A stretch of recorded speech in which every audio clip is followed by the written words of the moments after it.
O kabayan, share ko lang to ha. Ikaw ba may asawa? O kaya jowa na mabilis magpalit ng mood, magagalitin? Okay? Yan yung mga nakakaranas ng stress. O ikaw, kung may mahal ka sa buhay na makakalimutin. Okay? Ito kabayan, oh. Ano yan, sir? Oo, pinadeliver ko lang kasi kanina kasi nagpa-grind ako ng purong kakao na ibilad lang. Puro lang po siya kabayan.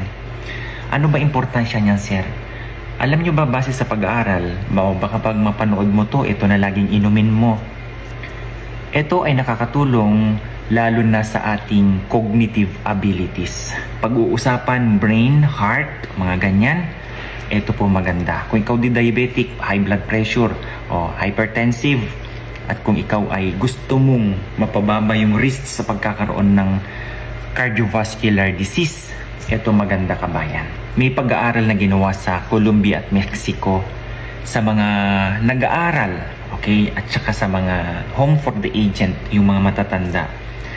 Sa 850 na kanilang correspondents, kabayan, almost 600 sa mga estudyante, gumanda ang performance sa school.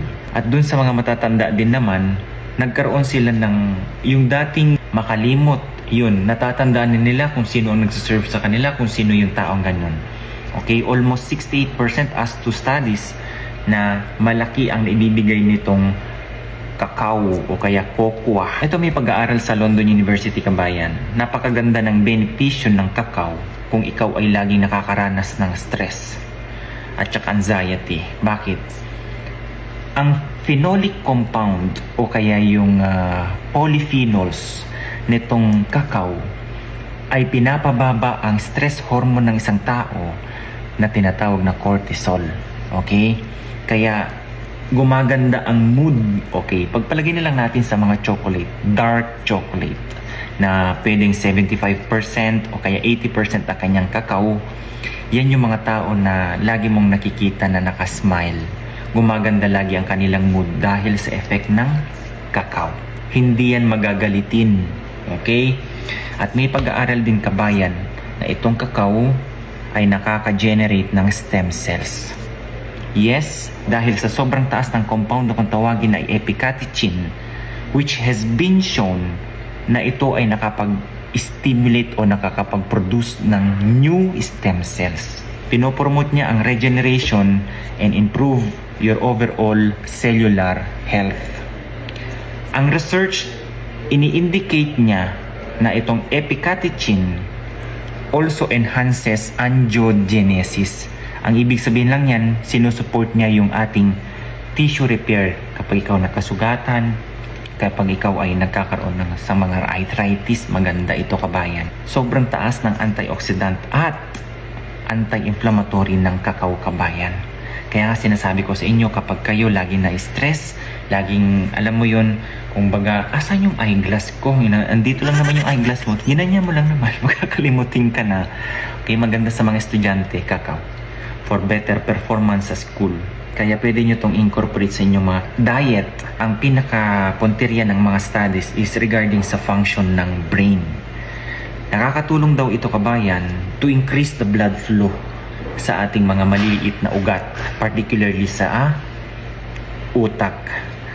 Napag-alaman din sa kanilang studies kabayan na itong kakao, it can dissolve small clots.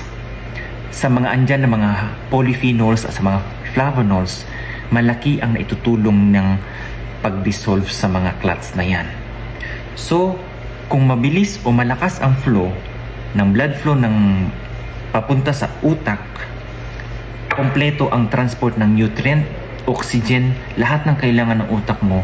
Kaya nga sinasabi na it can lower the risk of sa pagkakaroon ng neurodegenerative disease. Maganda po ito talaga kabayan, lalo na sa ating umeedad na. Ang kakao kabayan, sa isang kutsara, it contains 11 to 18 milligrams of epicatechin. So napakataas talaga niya kabayan. Kaya kung ikaw advice ko lang kabayan, malaki ang epekto nito to reduce yung neurodegenerative disease kagaya ng habang tayo ay tumatanda, yung Alzheimer's, yung mga ganyan, yung makakalimutin ng mga sakit ng mga nakakatanda.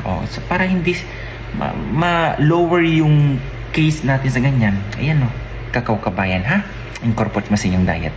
God bless everyone. Bye-bye.